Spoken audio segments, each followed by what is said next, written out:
Bonjour Violaine. Bonjour Valérie. Alors nous voilà rendus, je regarde, au 233e cycle d'investigation de la team Griffasie. Tu ne connais pas le sujet. On Non, va pas explorer encore. ensemble voilà, quelque chose d'intéressant et on va travailler en même temps que plusieurs équipes de par le monde. Alors, ce que je vais t'inviter à faire, c'est, ben, comme tout à l'heure, bien t'installer confortablement. Ça y est, c'est bon. C'est bon? OK. Oui. Alors, déjà au niveau du décompte, est-ce que tu veux de 3 à 1, de 5 à 1? Non, de 3 à 1, ça va De bien. 3 à 1. OK. Oui. Alors déjà, tu prends 3 grandes et profondes respirations.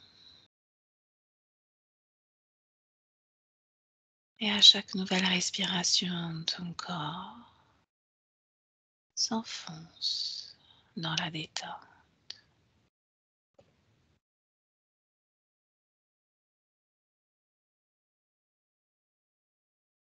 tout en reprenant une respiration naturelle. Tu ressens ton corps aller vers de plus en plus de détente, de calme, de repos. Et pour t'accompagner, je vais compter à l'envers de 3 à 1 avec le 3,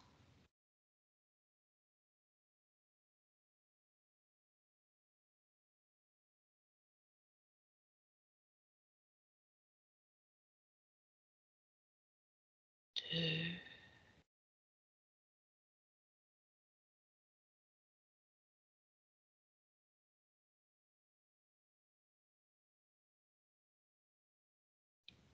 et 1. Complètement détendu, relaxé. Et pendant que je compte de 1 à 3, tu visualises le système nerveux central d'une personne atteinte de sclérose en plaques. Et à 3, tu me dis comment tu la vois. Avec le 1, 2 et 3.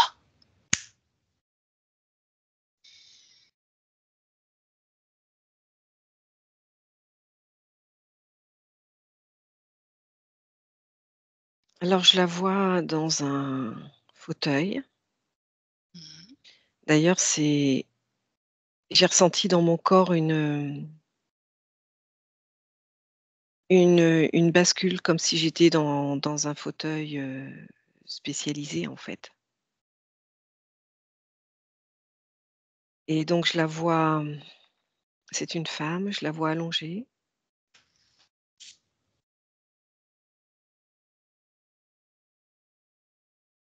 assez statique au niveau du corps physique.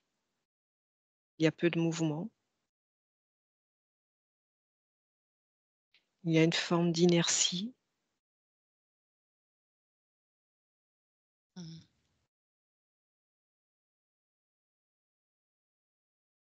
presque d'attente. Presque d'attente. Mmh. Qu'est-ce que tu visualises d'autre en lien avec le système nerveux central de cette personne près de qui tu es? Tu vois des zones blanches, comme si Mmh. elles étaient vides, en fait. Intéressant.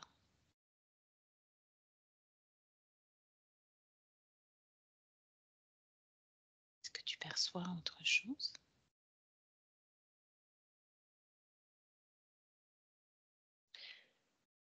Ce qui est vraiment marquant, c'est le mot inertie. C'est pas qu'une inertie physique, c'est une inertie au niveau cérébral, avec ce vide.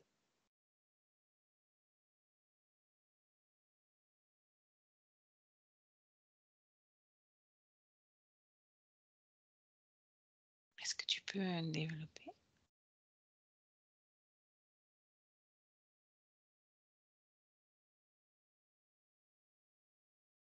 C'est comme si dans la tête, au niveau du cerveau, c'est comme s'il y avait, tout un espace qui n'est il y a rien dedans, comme si c'était une pièce blanche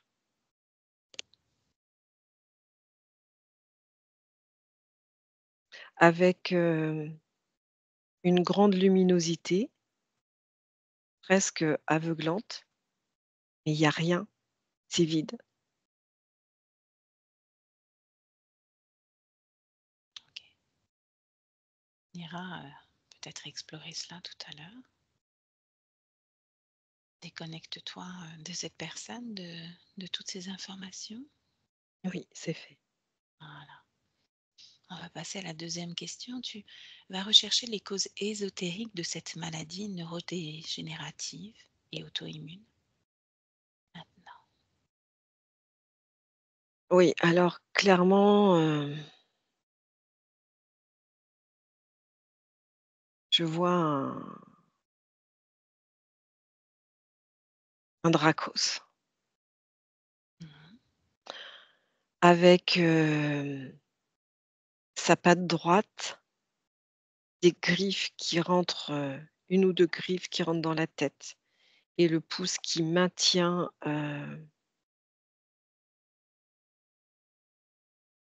alors c'est rigolo, c'est du côté où je voyais ce blanc-là, c'est-à-dire côté gauche.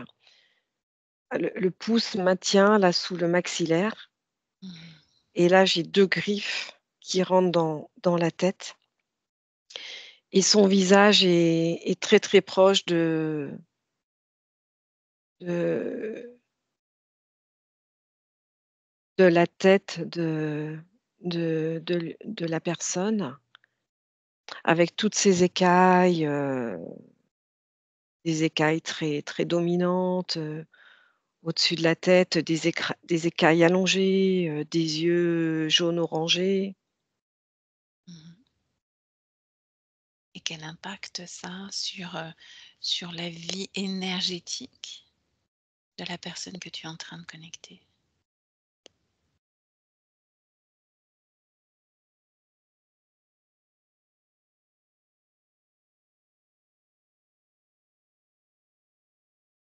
Ça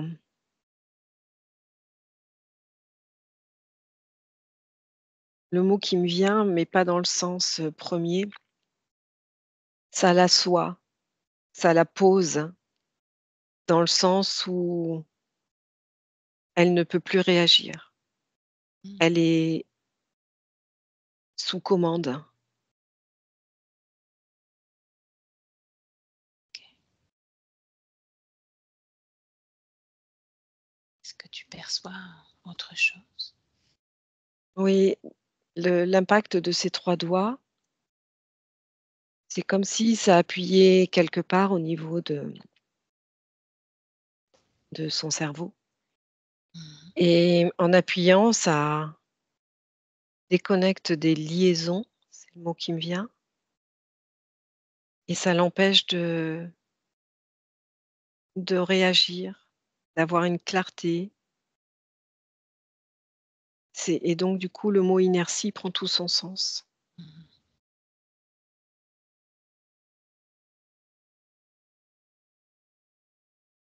Mmh. OK. On passe à la question suivante ou tu as encore quelque chose à développer sur celle? Oui, parce que déjà avant la session, avant l'investigation et on a pu le noter toutes les 2, je raclais beaucoup de la gorge et Ouais. là ça s'amplifie en fait et c'est dû à alors ça ne me gêne pas, si tu veux, je ne prends pas, mais en tout cas, c'est une manifestation qui est liée à la thématique de ce jour. Mmh. Mets en exergue, en avant ce lien justement. Tu peux répéter? Mets en avant ce lien. Plonge à la limite dans cette information, raclement de gorge et la thématique. Ah oui, c'est comme si au bout des griffes de ce Dracos, il y avait des prolongations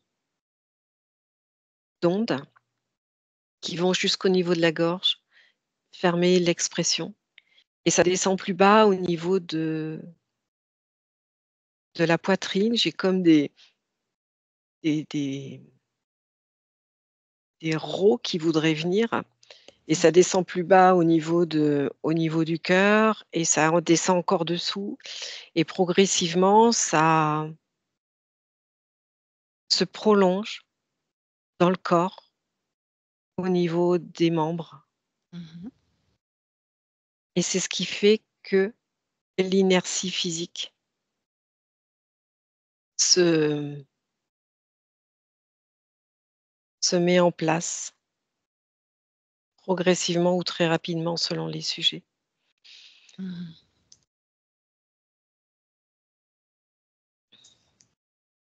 Bien.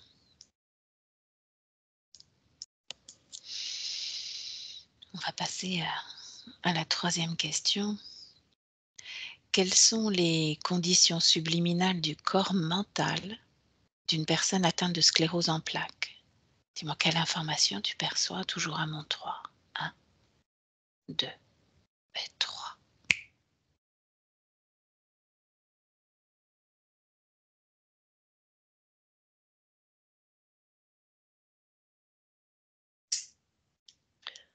J'ai toujours le mot inertie qui revient.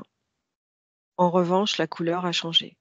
C'est-à-dire qu'on n'est plus sur une lumière, éblouissante, Mmh. on est sur quelque chose de beaucoup plus sombre. Il y a cette notion d'inertie, même sur le plan subliminal. Qu'est-ce qui justement rend, ce corps-là beaucoup plus sombre?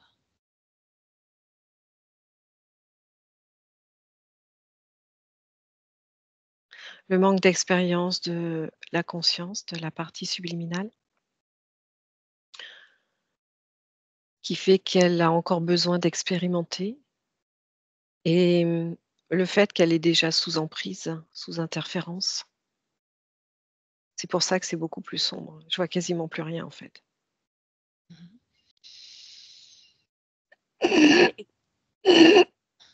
Vas-y. Comment tu te sens? Pardon. Est-ce que tu peux te détacher, si jamais c'est très désagréable, de ce règlement de gorge qui ne t'appartient pas?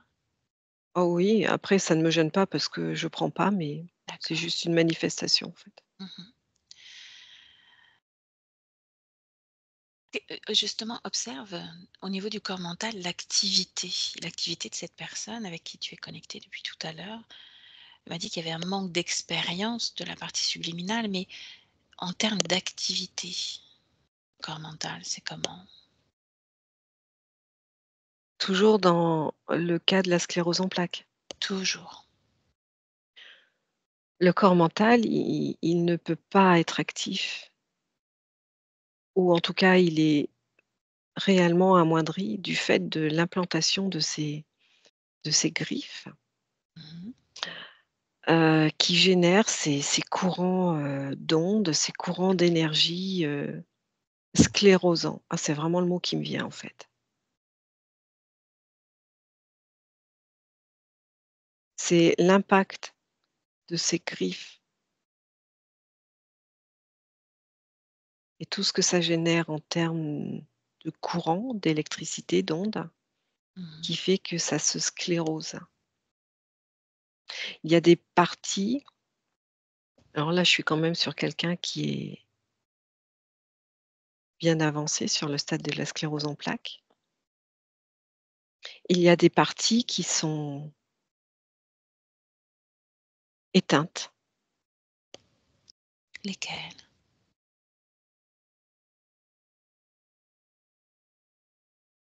Je vois en lien avec la mobilité, la réflexion,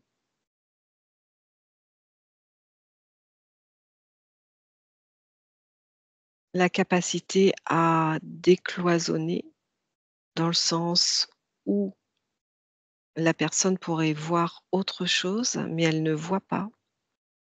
Elle est enserrée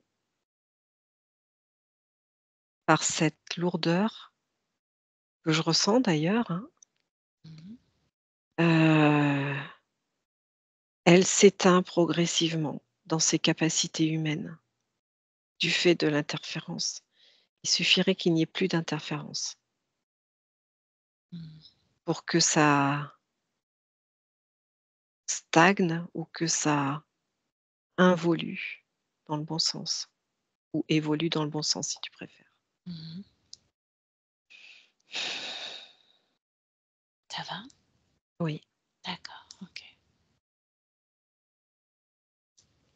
On ira, développer ces points-là tout à l'heure. Ce que j'aimerais maintenant, c'est que tu prennes un peu de recul et tu observes d'un point de vue métaphysique cette fois, la relation entre la dépression et la sclérose en plaques.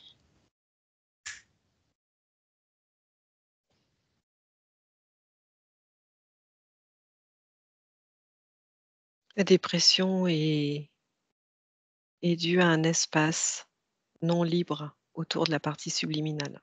Mmh. Parce qu'un être humain, naturellement, n'est pas dépressif s'il n'est pas interféré. Il est en joie, c'est tout l'inverse.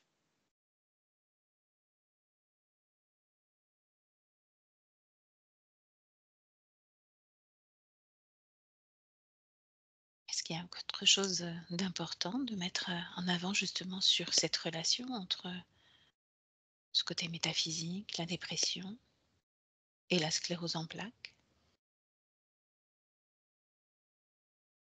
L'espace qui n'est pas libre, l'espace de la partie subliminale qui n'est pas libre. Mmh. Oui, ça crée des ça enserre, ça rétrécit la personne sur elle-même. Ça la diminue, ça la diminue à tout point de vue Mmh. et donc du coup, ça a un lien sur le corps physique et sur, l'aspect cérébral, enfin, toutes les fonctions cognitives. Sûr. OK. On va quitter, ce corps mental pour aller explorer cette fois le corps émotionnel. Alors tu te connectes au corps émotionnel, toujours de cette même personne atteinte de sclérose en plaques et tu me dis comment tu l'aperçois? Comment tu perçois ce corps, pardon? C'est mort ou peu actif. Ça n Il y a une inertie de plus en plus importante. Mmh. Au début de la sclérose en plaques, il y a de l'agacement, parce que la personne a encore la capacité à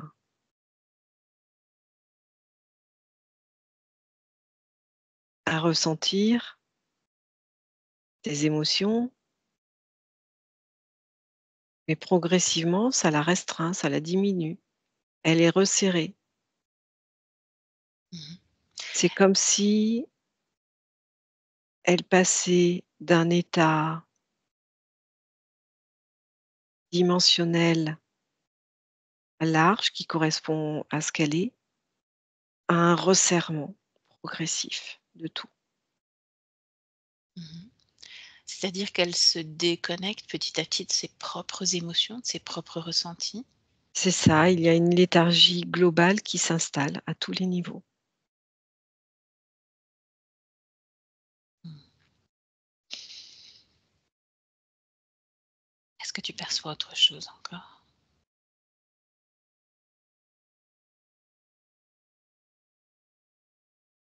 Oui, qu'à un certain stade, toutes les fonctions subliminales ou physiques ont tellement pris l'habitude de devenir léthargiques, inertes, qu'il peut être,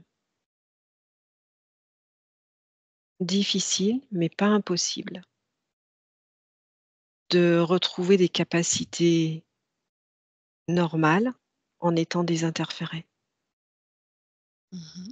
Le processus peut être tout aussi long que l'installation de la sclérose en plaques voire plus long pour retrouver les capacités, mais ça n'est pas impossible. Avec beaucoup de patience, de compréhension, d'amour, de rééducation à tous les niveaux, physique et métaphysique, c'est possible. Mmh.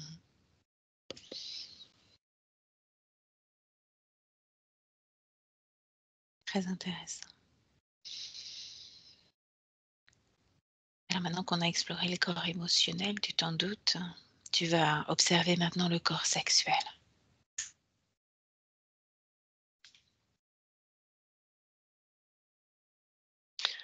Je vois, l'organe sexuel du Dracos, comme un dard Mmh. qui se redresse, en crochet comme ça, et je le vois partir, de l'arrière de la tête, coiffer le dos, descendre et se planter dans toute la partie sexuelle, énergétiquement, hein, Mmh. comme ça. C'est comme si c'était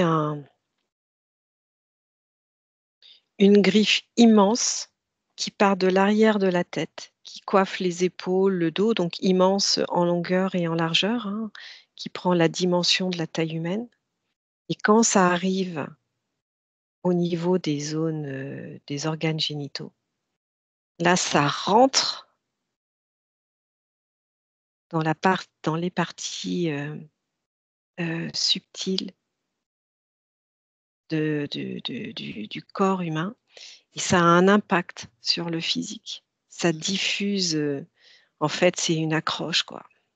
C'est une accroche. Est-ce qu'il y a un impact, sur, les organes physiques aussi? Ah oui, oui, oui, il y a toujours cette notion d'inertie, de lenteur, de léthargie, et alors c'est très désagréable parce que ça me fait penser au crochet, ah oui, il y a un lien qui se fait avec les crochets qu'il y avait dans les camps de concentration pour accrocher, les humains dessus. Mmh. C'est c'est très fort, hein.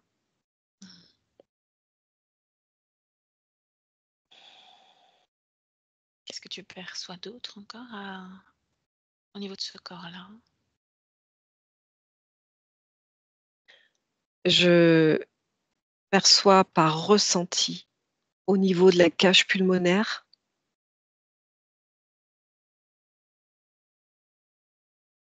une oppression, un resserrement, Ouais. une diminution des capacités. Mmh.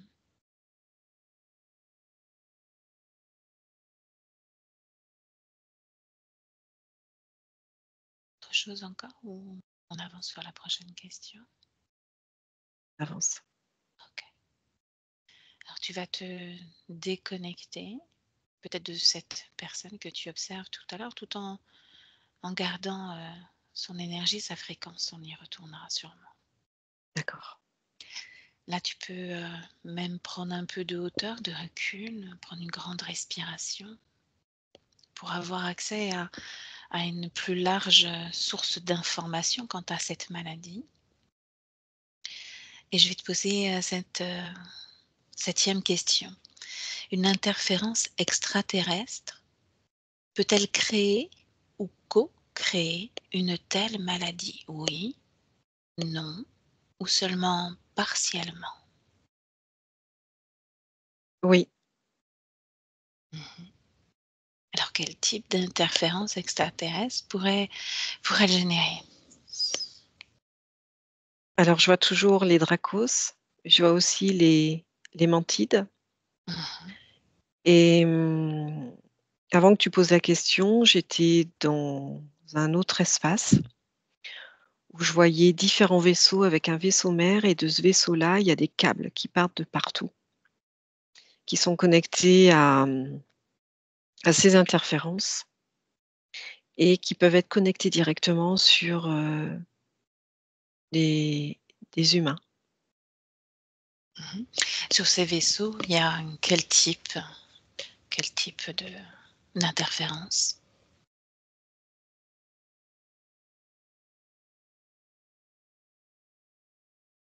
Heu,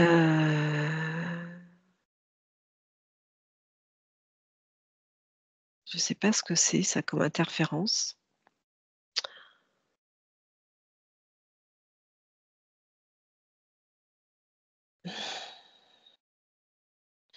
Je vais te la décrire. Mmh. En tout cas, au niveau de la tête, je vois une tête plutôt osseuse, avec peu de chair, comme des espèces de cornes, mais qui partent comme ça, qui se resserrent, sur un nez très long, des yeux assez allongés. C'est un être qui est très fin, un être extraterrestre qui est très fin, très grand, très longiligne, Mmh. presque décharné, avec une bouche, comme ça, très rétrécie Mmh. et vraiment une grosse tête et ça part tout en longueur au niveau de la bouche, du menton. Je vois des dents, très rétrécies qui sortent. C'est très froid. Donc avant que tu poses la question, je commençais à ressentir un froid peu agréable, voire même glacial Mmh. et cet être-là est aux commandes de ce très, très grand vaisseau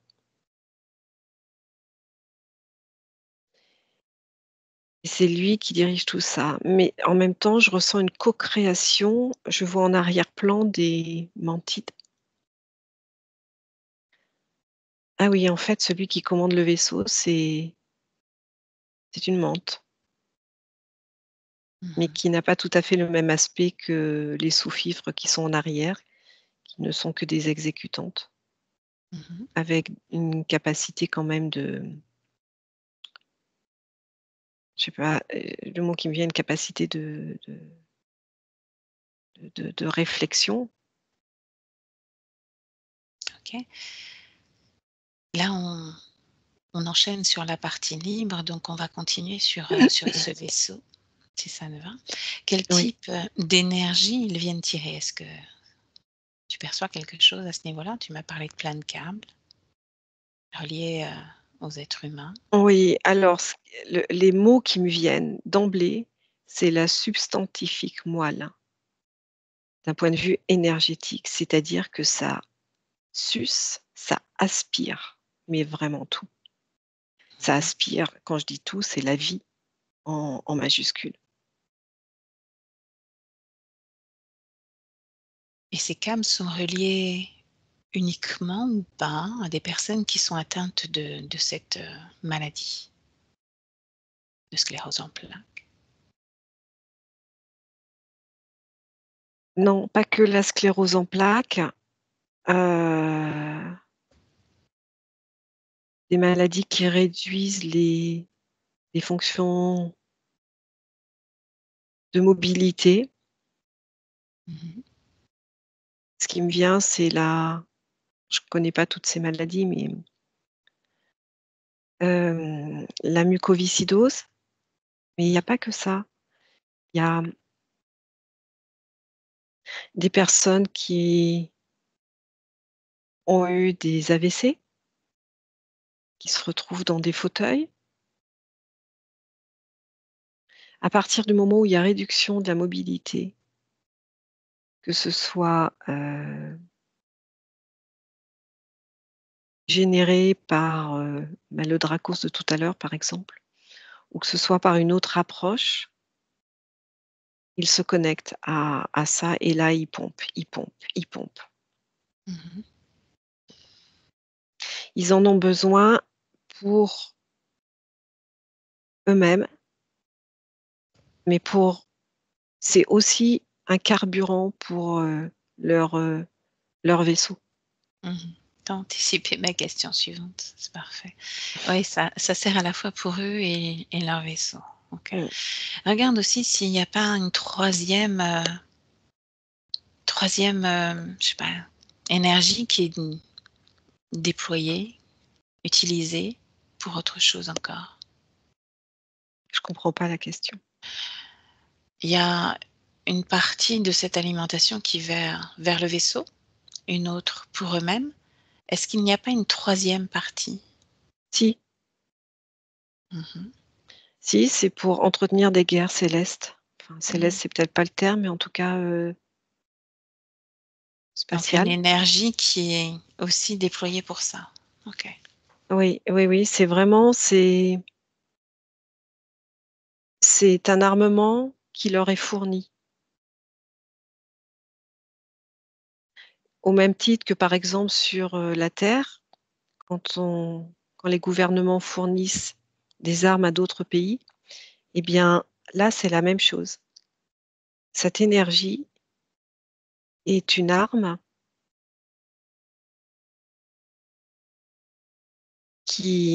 une arme énergétique qui permet justement de maintenir en place des vaisseaux stationnés dans certains endroits, certaines galaxies, de maintenir des filtres qui les rendent invisibles et c'est vraiment, oui, il y a ces 3 choses-là. Mmh. OK. Bien ce que je sentais. Déconnecte-toi de tout ça, toute cette information-là. On va revenir sur, la maladie dégénérative en elle-même.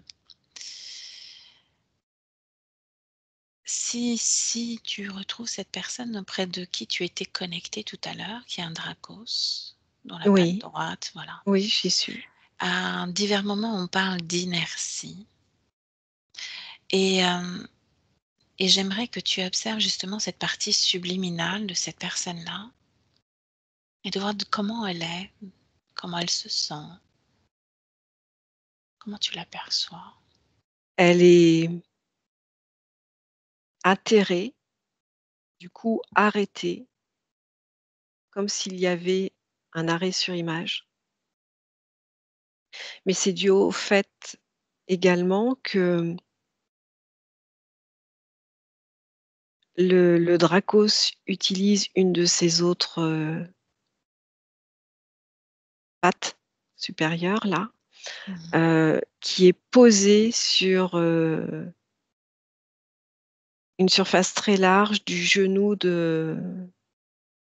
physique de la personne et du coup, ça maintient et ça génère au niveau de la partie subliminale une peur atterrante, immobilisante Mmh.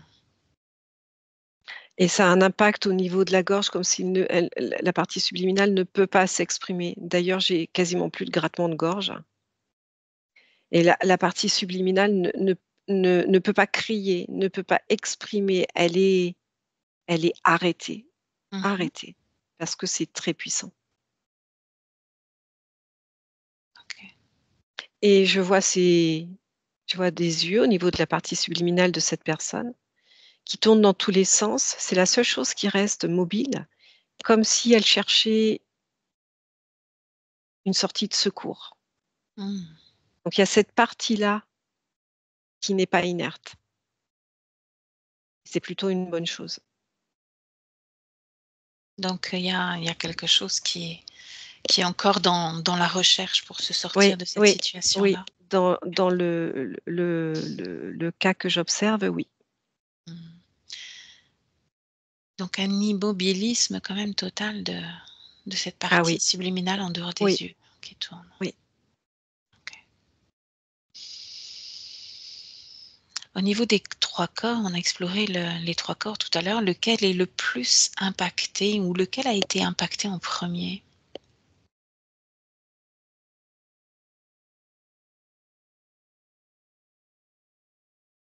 Il y en a 2 qui ont été impactés en même temps, le mental et l'émotionnel. Mmh. Le physique est venu après. Les 2 premiers ont ouvert la porte au physique. Et le corps sexuel, c'est arrivé, à quel Oui, moment? excuse-moi, c'était ce que je voulais dire. Mmh. OK. Et quelle énergie parmi ces 3 corps est la plus aspirée?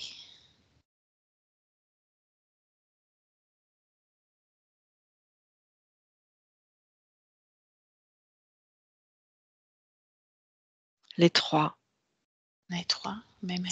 un lot, en fait. Mmh. Un lot de 3. Les 3, oui. Mmh. Ouais, Parce tu me que disais effectivement que toute cette, c'est l'énergie vitale, en fait, toute l'essence de vie est c'est complètement ça. aspirée. En fait, les 3 sont différentes, Mmh. mais pour les objectifs de ces interférences, les 3 sont obligatoirement ensemble, sinon il en manquerait une, il ne pourrait pas, sucer, aspirer autant que ça, pomper autant que ça. Il leur manquerait quelque chose. Ils ont besoin de ces 3 énergies Mmh. pour l'ensemble de leurs activités, que ce soit pour eux, leurs activités, enfin, ce qu'on avait vu tout à l'heure. Sinon, ça crée un déséquilibre. Ils ne peuvent pas mener à bien leur projet. Là, ça va? Tout va bien? Oui, oui, oui. Mmh. On a beaucoup parlé d'inertie, hein, justement. Qu'est-ce qui trouve l'interférence à rendre tous ces corps énergétiques, le corps physique, pour le coup, la conscience complètement, comme tétanisée? Tu mets quoi derrière «trouve»? Qu'est-ce qu'elle, comment je pourrais formuler autrement? Excuse-moi. Qu'est-ce qu'elle vient chercher, elle? Ce L'inter Dracos, par exemple.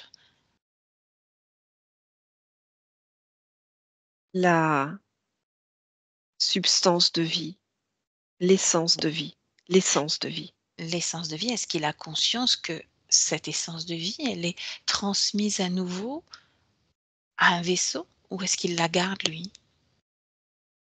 Bon, il garde un minimum parce qu'il est quand même alimenté par, ce câble du vaisseau.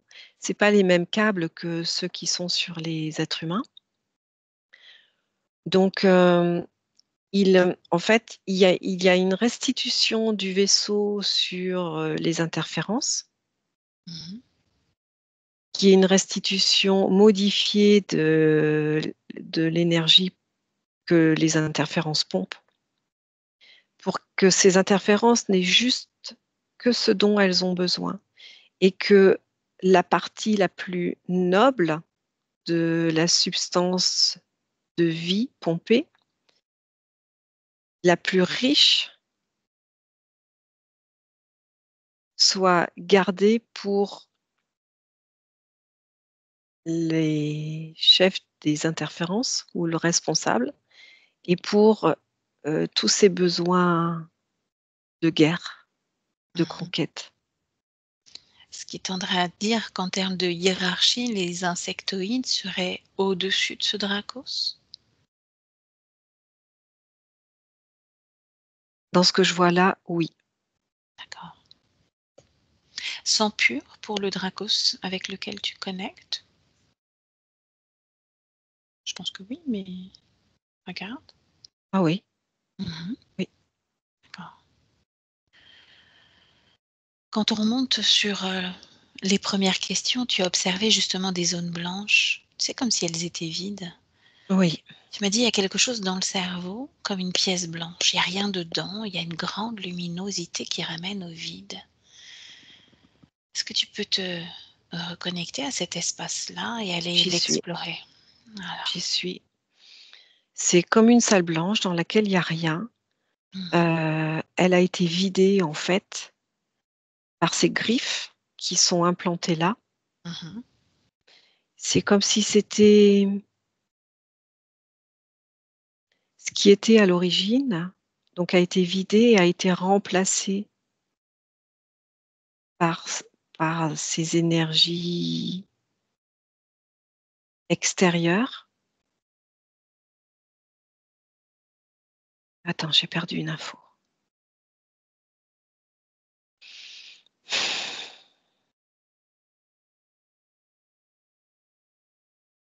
Oui, ça y est, c'est cette, lumière, c'est un leurre, en fait. Est-ce que tu peux développer? C'est le fait d'avoir planté les griffes, Mmh. ça génère une luminosité qui est une illusion, un leurre. Par contre, ce qui est très intéressant, c'est l'information que j'ai quand on fait un examen du cerveau. On peut voir ces zones du cerveau qui sont vides sur les résultats des examens. Mmh.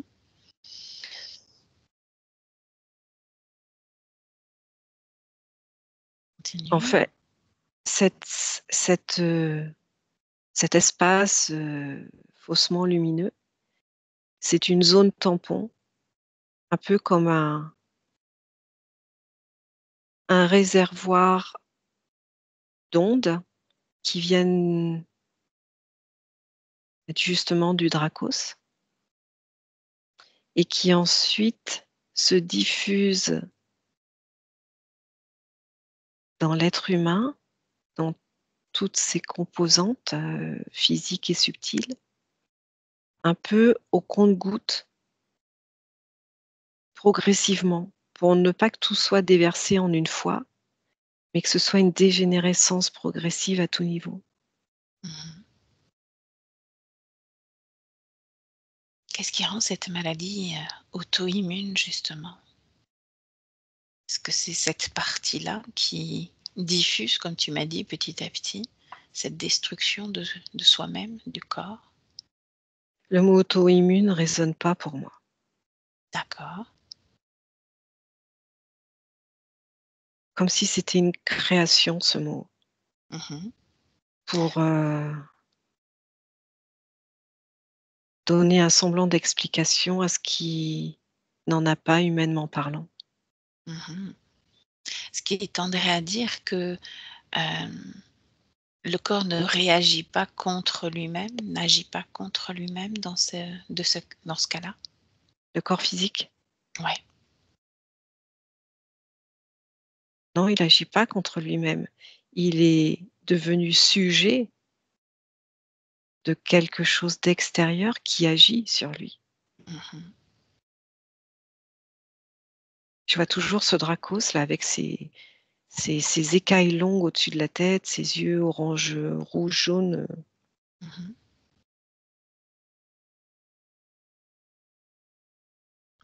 le corps subit et je le sens vraiment là dans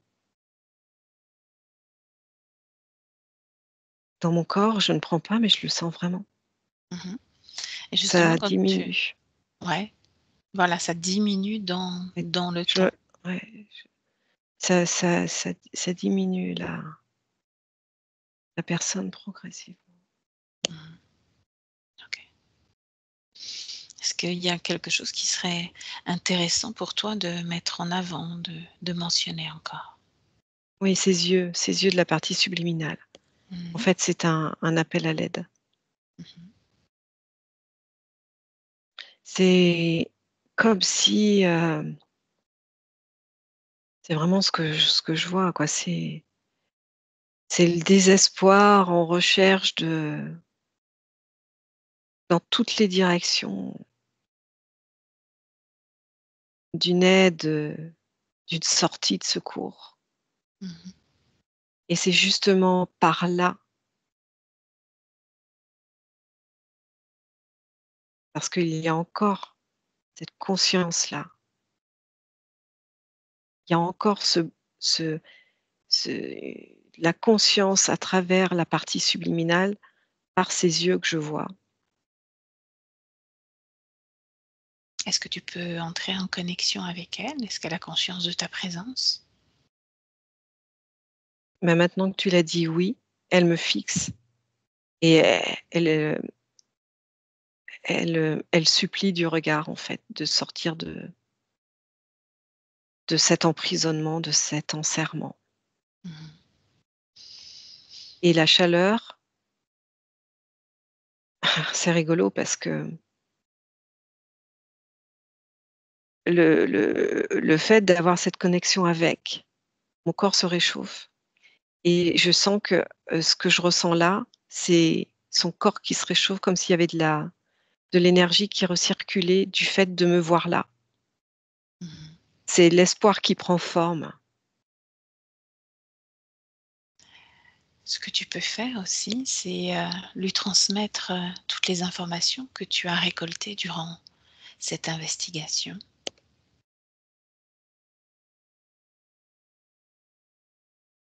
De même que toutes ces possibilités de libération en tant que conscience. Tout ce qu'on a aperçu, en elle, autour d'elle et toutes les façons dont elle peut reprendre le pouvoir,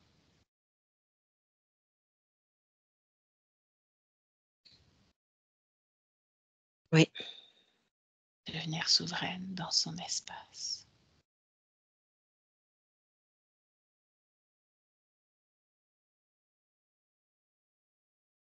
oui, c'est fait. Bien. Comment tu te sens? Très bien. Bien. OK, alors on va la laisser. Peut-être qu'elle va pouvoir avec toutes ces informations se libérer. Elle a commencé. Mmh.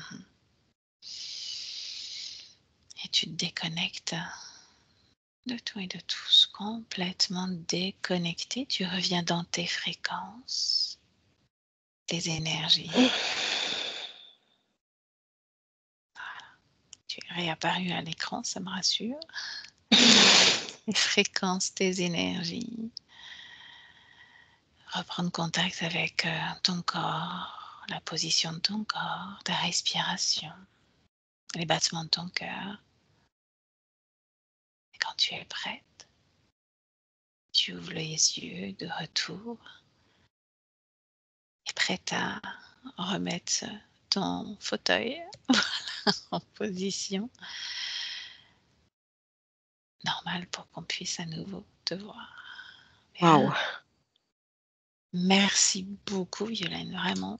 Ces sources Merci à toi. d'informations. Il y avait encore des tonnes de questions à poser, mais le temps passe et nous sommes limités en tout cas, pour cette première partie d'exploration. C'est très, très intéressant. Merci à toi, j'arrête l'enregistrement. Ne quitte pas. Merci Valérie. Je t'en prie. Benvenuto a questo nuovo video di Disclosures. Oggi parliamo della cosiddetta sessione di ipnosi investigativa. In realtà non esiste una sessione di ipnosi investigativa. Non che non si possa fare investigazione di ipnosi, però è che non esiste una sola sessione di ipnosi per dire si è fatta investigazione, per prendere quell'informazione come buona. Perché? Sappiamo intanto che l'informazione che arriva in ipnosi è molto contaminata, la percentuale di inquinamento dell'informazione è altissima. Pensate a questa informazione che viaggia per tantissime dimensioni, attraversa densità, passa per coscienze che volontariamente o involontariamente possono distorcerla e poi arriva infine alla persona che sta in ipnosi, che ha una coscienza, ha una mente, ha un'esperienza e interpreta questa informazione secondo la sua struttura mentale, secondo le sue credenze, che per quanto si possa essere più o meno liberi mentalmente, liberi pensatori, sempre c'è una parte subliminale che interpreta in base all'educazione ricevuta, alla cultura e perché no, anche tutte le esperienze di esistenze passate che ancora lasciano un segno in noi. Per capirci, è come se dovessimo parlare con un'altra persona immersi nell'acqua, a qualche metro di distanza, cercando di utilizzare un mezzo, che è quello della corda vocale, che è fatto per produrre suoni da trasmettere nell'aria. Noi stiamo utilizzando questo strumento per far passare un'onda sonora nell'acqua o in un liquido chiaramente il suono viene completamente distorto, sempre ammesso che sia per il nostro corpo facile e non difficoltoso poterlo fare senza avere dei problemi come ingurgitare acqua o eccetera. Ma non solo. Supponiamo che per questo tipo di comunicazione utilizziamo anche due lingue diverse, per esempio un italiano e un russo o un giapponese. Per quanto possiamo anche interpretare il labiale, non possiamo capire quello che ci sta dicendo, perché la lingua è diversa. La lingua, diciamo, da dove parte l'informazione a dove arriva è completamente diversa, il codice, il linguaggio è diverso, ma possiamo anche cercare di capirci attraverso i gesti, attraverso le espressioni facciali. Per quanto sia ipoteticamente facile poterlo fare sott'acqua, però non dobbiamo dimenticare che l'acqua non è l'aria e può distorcere l'immagine, ma non solo. Dobbiamo anche pensare che l'altra persona, che parla un'altra lingua, che viene da un'altra cultura, potrebbe interpretare i segnali che noi interpretiamo come X in Y. Per noi un sì è abbassare la testa dall'alto verso il basso, per esempio, sì, e il no da sinistra verso destra, no. In alcuni paesi orientali, come le Filippine credo o qualcun altro, utilizzano esattamente gli stessi segni, ma al contrario. No, sì. Immaginate due persone di queste due culture che stanno cercando di comunicare in maniera così difficoltosa e alla fine non gli rimane altro che interpretare il linguaggio corporale. Sì, che per l'altro invece no. Cosa voglio dire con questo esempio estremo? Che l'informazione da dove parte a dove arriva viene completamente deformata. Non sappiamo esattamente quale percentuale perché ogni situazione è a sé stante, però la percentuale di inquinamento, di distorsione, di contaminazione di questa informazione è assolutamente alto. Quindi fare una sessione investigativa, mettere una persona in ipnosi e chiedere di Tizio Caio Sempronio di una situazione o chiedere certi dati è assolutamente controproducente, è assolutamente inutile. Quindi vi chiederete cosa fate allora voi quando fate ipnosi, quando fate delle domande, quando cercate delle risposte e con queste informazioni che vi arrivano lavorate sulla situazione esoterica del cliente.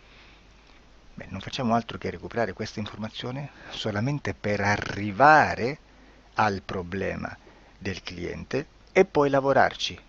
Quindi il valore dell'informazione non è quello di un'istruzione, quello di memorizzare dei dati e di prenderli per buoni, ma è un veicolo di movimento, di trasporto verso la causa del problema per poi lavorarci. Quindi lo scopo di questo tipo di informazione che si prende dalla singola sessione è completamente un altro. Come si fa quindi? Investigazione in ipnosi. Il lavoro non è semplice, il lavoro è lungo, difficoltoso, stancante. È necessario farlo anche in squadra perché bisogna moltiplicare il numero di sessioni da fare e una sola persona potrebbe farlo soltanto in un tempo estremamente largo. Noi abbiamo delle informazioni che prendiamo ormai per buone, ci lavoriamo, danno dei risultati e quindi per noi sono buone. E come abbiamo fatto ad avere queste informazioni? Per esempio, come facciamo a sapere che un extraterrestre chiamato il cosiddetto grigio è più o meno alto X, poi ci sono magari quelli anche un po' più alti, ma hanno un corpo strano, hanno una pelle grigio-verde, hanno degli occhi grandi a mandorla, neri, senza una pupilla visibile, non hanno quasi bocca né naso né orecchie, hanno soltanto delle fessure, non hanno organi genitali, hanno degli arti molto più lunghi rispetto alla proporzione che potrebbe avere il corpo umano, e di solito hanno meno dita delle 5 del corpo umano, eccetera, eccetera, eccetera. O se no prendiamo un altro tipo di essere che possiamo incontrare in ipnosi, come facciamo a dire che hanno delle somiglianze con i rettili, gli animali rettili terrestri o gli invertebrati, gli insetti terrestri? Perché? Perché siamo sicuri di questa informazione e ci lavoriamo e quando ci arriva la prendiamo già per buona, nonostante sia anch'essa contaminata. Perché queste informazioni sono arrivate da tantissime sessioni, fatte da tantissime persone, con tantissime altre persone sotto ipnosi e che nel contesto di tutto il lavoro gli uni non sapevano degli altri. Questo dato può essere più o meno rilevante, sempre c'è contaminazione e quindi possiamo prendere per buono anche un gruppo di lavoro dove l'uno possa sapere dell'altro. Ci potrebbe essere una contaminazione del contesto di quel gruppo di lavoro, ma si aggiunge semplicemente una piccola percentuale di questa contaminazione a già la grande che esiste. Non è così impossibile lavorarci.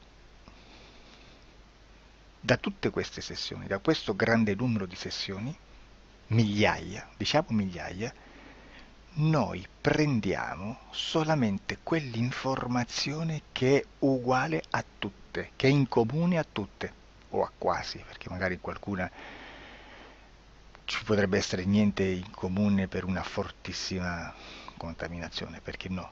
Ma dobbiamo prendere una stragrande maggioranza, proporzionalmente abnorme rispetto a quello che potrebbe essere un minimo di scartabile,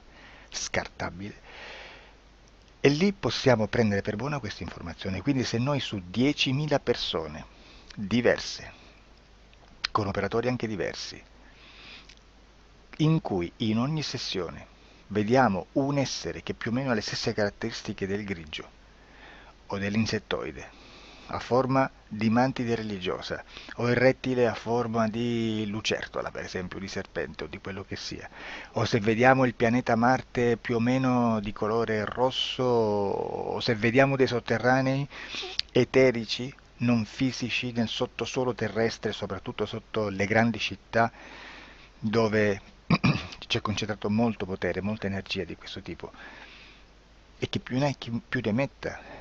Se vediamo degli impianti che hanno certi tipi di funzioni, certi tipi di forme in certe parti del corpo, e questa informazione la ritroviamo tutta o quasi in tutte le sessioni fatte, eseguite, realizzate da tanti anni a questa parte, significa che quella è una informazione affidabile. E vi posso garantire che stiamo parlando di una percentuale bassissima. Su un 100% staremo, credo, forse più in basso di un 2-3%. Immaginate, tutto il resto è spazzatura, è informazione spazzatura. Sì, spazzatura.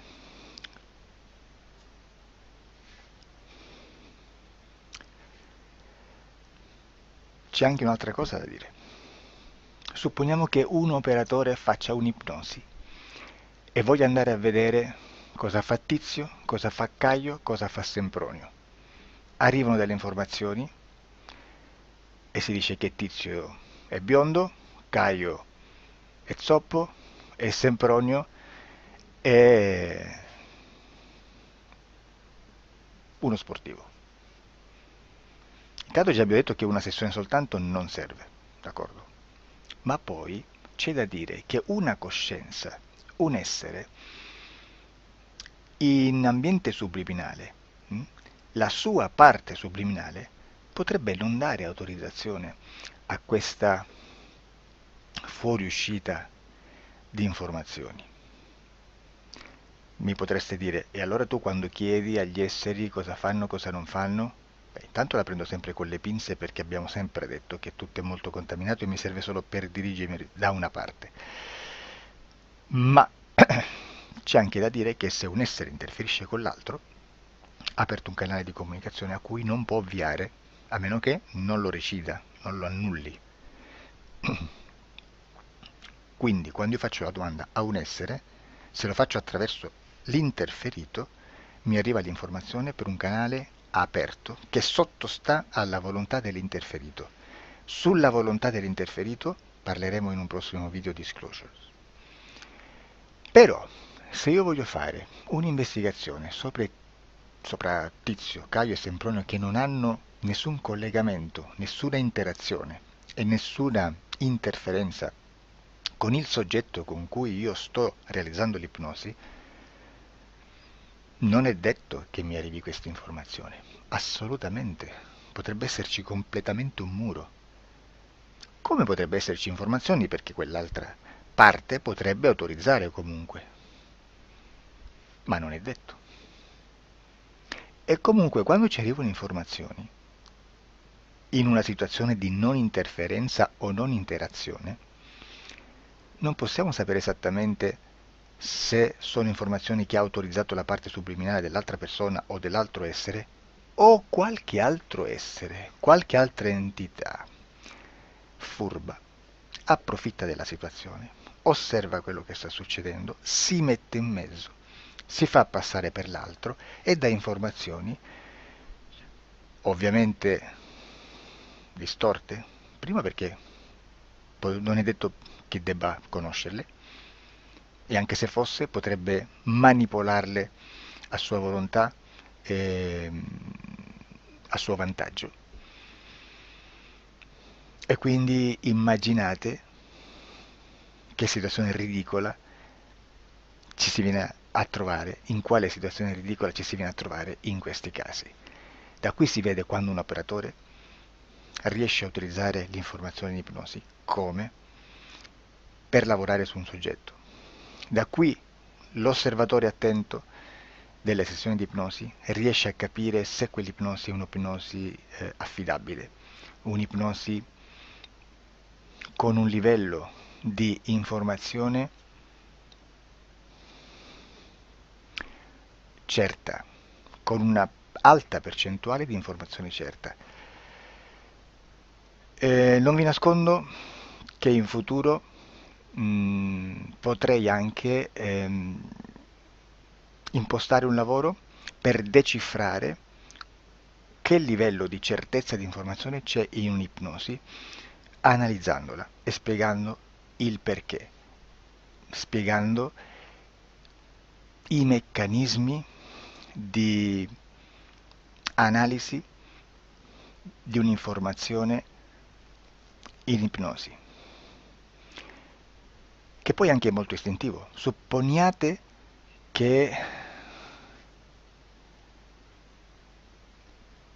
che dobbiamo cercare un'informazione su internet, per esempio un fatto di cronaca. Voi preferite mettervi su un sito ufficiale? A caso. L'ANSA in Italia, ADN Kronos, qualche telegiornale che per quanto possano manipolare l'informazione ad alti livelli, comunque possiamo dare affidabile la fonte dell'informazione che viene trasmessa. Non possono trasmettere una bufala sicuramente. Verrà sicuramente manipolata ad altri livelli. Ne parleremo in altri video, ma a livello base la fonte è certa. Sicuramente non andrete a cercare questa informazione sul primo sito, il primo blog che vi passa davanti e magari ha 4 followers. Perché? Perché non vi dà nessuna garanzia della certezza della fonte. Non c'è un controllo né nella struttura interna di questa agenzia di informazione e né dal grande pubblico che per la quantità di persone che attingono quell'informazione si può dedurre se l'informazione è certa o meno, perché è un'informazione che passa in un pubblico così vasto che se ci dovesse essere una distorsione con la realtà è molto probabile che venga fuori. Credo che abbia detto quasi tutto sulle sessioni investigative. Prima di chiudere aggiungo che proprio per questo stiamo conducendo dei cicli di investigazione in ipnosi regressiva che comprendono tante sessioni con persone diverse, con una buona o eccellente suscettibilità ipnotica, sicuramente, per poter indagare su spazi ristretti su alcuni temi. Perché dico spazi ristretti? Perché se andiamo a prendere eventi grandi nel tempo, nello spazio, storici, parlare di qualcosa di molto generico implica una quantità di sessioni abnorme. Immaginate se dovessimo fare una sessione investigativa sui buchi neri, quanta informazione ci sarebbe e quante informazioni da filtrare. Sarebbe quasi impossibile farlo in questa maniera. Ma se noi riduciamo lo spazio di investigazione, se noi prendiamo per esempio, investighiamo sulla pedofilia nella Chiesa Cattolica, ecco, se già restringiamo il campo d'azione, è molto più facile che possiamo attingere informazioni affidabili, presuntamente affidabili, con un numero di sessioni sicuramente alte, ma ridotte rispetto ad altri tipi di sessioni molto più generiche, su temi molto più generici. Quindi per fare anche delle investigazioni su temi molto generici bisogna suddividerli in temi, in dettagli, per poi alla fine, quando tutta l'informazione è stata filtrata ed è stata dedotta l'informazione comune, si possono mettere insieme per cominciare a costruire il quadro, mettere insieme tutti i puzzles. Questo è il vero senso dell'informazione in ipnosi, quando si fa ipnosi investigativa. La sessione per risolvere una problematica, un problema, con una presunta origine esoterica di un cliente, di una persona, è un'altra cosa, sono altri metodi, altre tecniche e l'informazione si usa in un'altra maniera, ha un altro scopo. Grazie, ci vediamo al prossimo video. Disclosure. Ciao.